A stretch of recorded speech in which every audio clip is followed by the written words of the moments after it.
What's good with YouTube? Y'all already know Big Flocka with the convict's perspective, and I'm smashing, dashing, sliding on through with a little bit of energy.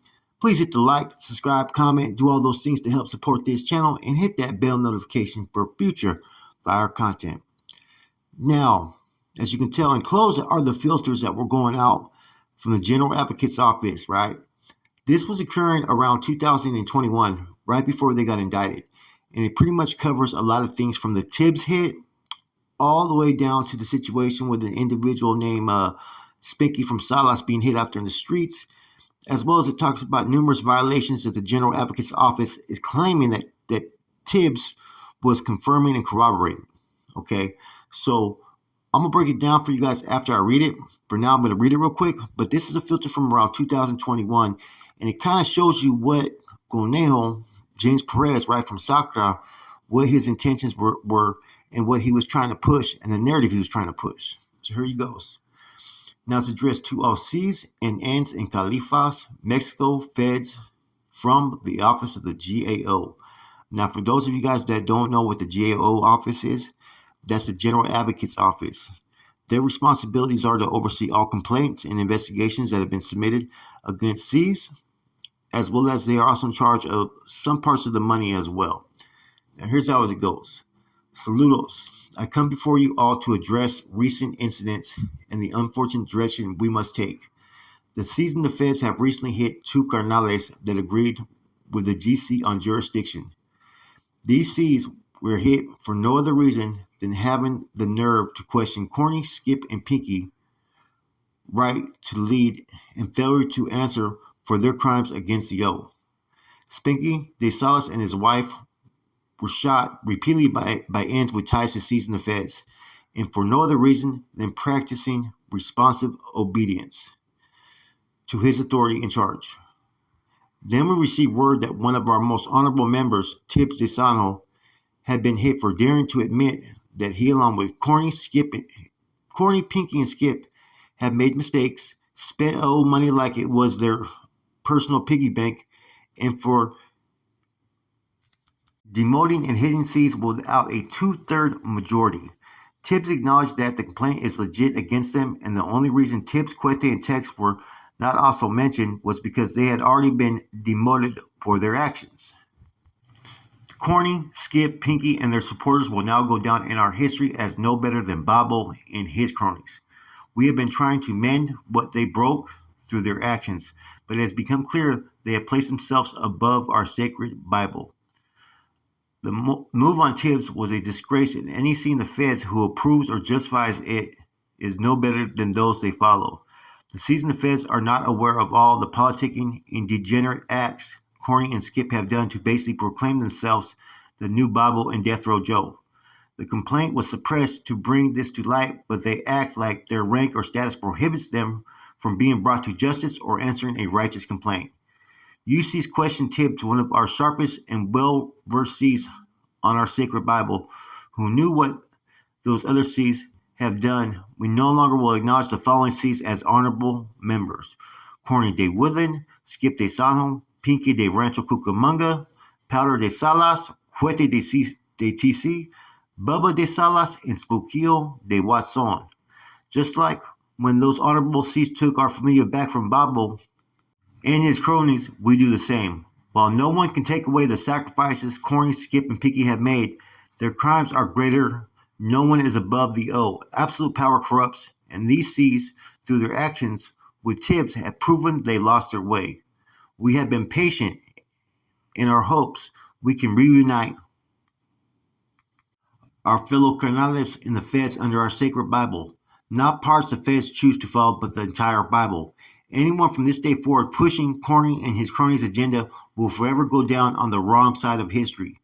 No more talking, no more forgiveness. All must make a choice, but we continue to be united in our purpose. Con respecto.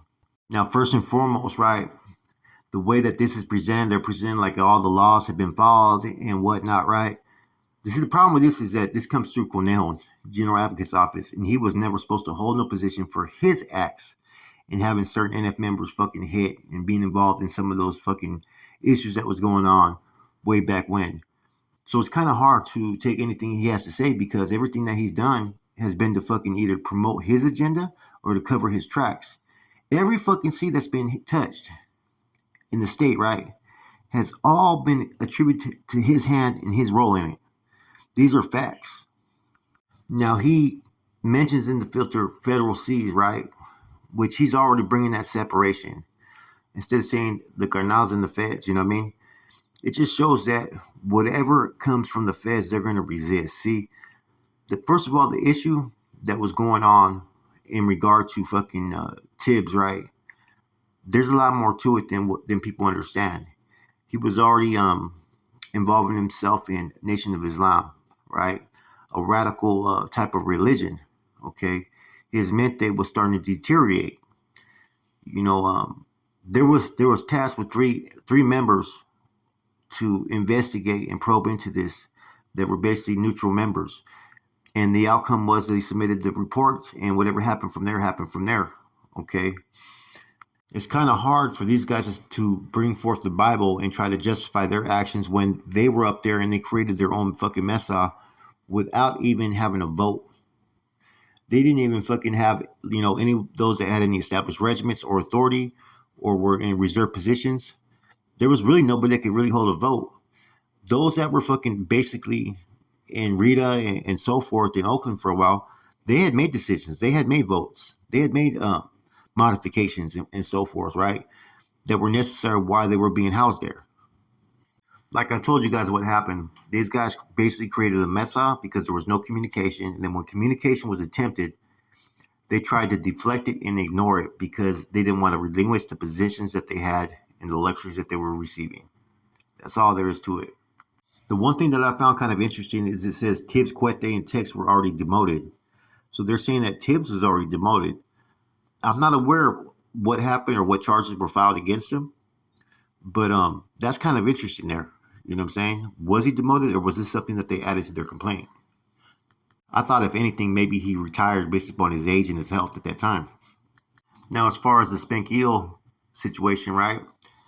There's nothing that really substantiates their position on that because, like I said, there's more to this than we understand, right? Stork was really a big culprit in this, as we already know, right? He allowed this to happen, and he could have shut it down any time, and they all know that, right? Now, as you guys know, there was other filters that came out. They brought the stuff with the YouTube stuff and whatnot, that people were playing recordings and that they were loose lips and whatnot, right? And it's basically they're throwing spaghetti at the wall trying to have something to stick because they didn't want to relinquish their positions. Now, apparently, someone must have been communicating with someone that maybe is in the feds regarding Tibbs. But at the same time, I don't think every seat was going to be privileged to that information. So what do they know why Tibbs was really hit? Now, it's my understanding that Tibbs had made some comments about the state, but it wasn't necessarily like admitting that anybody committed treason. It was that it was time for people to try to work hand in hand together. That was my understanding of it. Never that these seats had committed treason. It seemed like they used this after the fact, after he was deemed and after he had died. And that's fucking pretty low for them to even make those type of accusations without proof. Now, when Tibbs was talking about the O, right, and about some of the, unfortunate situations of where they arose, I think he was talking about every C. He made remarks that, we became what we fought. In other words, he's saying that the same thing that the MA was and what they represented is what the NFL was becoming, right? Now, he was losing his mind. There was a lot more things, potential breaches of security. So like I said, there's more to it than anybody's going to ever understand, right? And I'm not saying it was a justified call, but in some of the things that I heard, it's something you're going to understand, right? When you start to make waves, right, and they're unjust waves, it starts to make people think you got to shut down those waves because otherwise you're going to continue to rock the boat. And he was kind of rocking the boat with this outlandish thinking based upon the fact of where his mind was at. He was more committed to this new religion that he embraced, and he was basically losing his mind from my understanding. All the other stuff, it sounds good. It looks good on paper, right? But that's all it is. It's basically one individual who's been trying to safeguard and trying to manipulate the situation at every turn.